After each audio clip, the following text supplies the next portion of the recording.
नमस्ते। आज मसँग बुवा आमा हुनुहुन्छ। उहाँहरू चाहिँ 80 वर्ष भइसक्नुभयो। योचोटिको चुनावको बारेमा उहाँहरूलाई सोधौँ के भन्नुहुन्छ है त।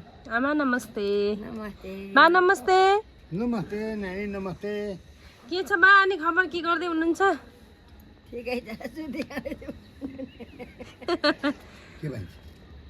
के गर्दै हुनुहुन्छ अरे? ए सुर्ती खाँदैछु नानी। बा अनि धुम्रपान मद्यपान त गर्नुहुन्न भन्छ म त। सुर्ती खान्छु नानी। ए हुन त 80 वर्षसम्म खानुभयो, केही भएन है बा? हजुर त कस्तो हट्टाकट्टा हुँदो रहेछ। अब बा चुनाव आउँदैछ, अनि के योचोटिको भोट चाहिँ कुन पार्टीलाई हो त? यो पालिको भोट चाहिँ हजुर खोइ कसलाई भन्ने स्वतन्त्र पार्टी भनिआएको हो।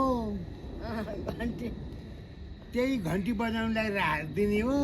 घन्टी बजाउने दाम छानेलाई दिने हो हामी त। ए रवि लामी छाने जिन्दाबाद, रवि लामी छाने जिन्दाबाद भन्दै भन्दै हिँड्न पाइयोस् हे नारायण। यी अहिलेका यी गद्दारी कुकुरहरूलाई त यो देशै निकालिदियो ल। हो आमा? हो नि, हजुरको आमाको भोट चाहिँ कुन पार्टीलाई हो नि योचोटि आमा? मेरो नि उही त हो नि, घन्टी। घन्टी। अनि घन्टी पार्टीको नेता रवि लामिछानेलाई के भन्नुहुन्छ त हजुरहरू? हामी के भन्नु नि, ऊ मानिसको रूप लिएर दैव भगवान मानिसको रूप लिएर आएका हौ तिमी। तिमी यस्ता हौ, तिमी सबैको राम्रो कल्याण गरिया छौ।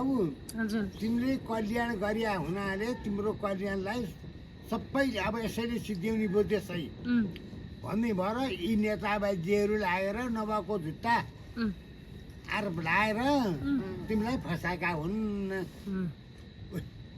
फेरि यो मलाई के अनि आमा अब हजुरहरू त्यसो भए दुवैजना बुढाबुढी योचोटि चाहिँ घन्टीलाई भोट हाल्नु नि? हो नि, घन्टीलाई भोट हाल्नुपर्छ। अरू हाल केही पनि हुँदैन, घन्टीलाई भोट हाल्नुपर्छ नानी। ल बा पनि घन्टीलाई नै हो बा? घन्टीले जितेर आयो भने घन्टीलाई त हो त। घन्टीले जित्यो भनेदेखि हाम्रा छोरा नाति पनाति कुनै विदेश जानु पर्दैन, यहीँ पाउँछन् रोजगार भन्ने हामीलाई आशा। ल हजुरहरूलाई धेरै धेरै धन्यवाद। योचोटिको अब भोट त्यसो भए हजुरहरूको घन्टीलाई होइन त? हो घन्टीलाई हो। घन्टीमय हुनुपर्छ है बा अब देश।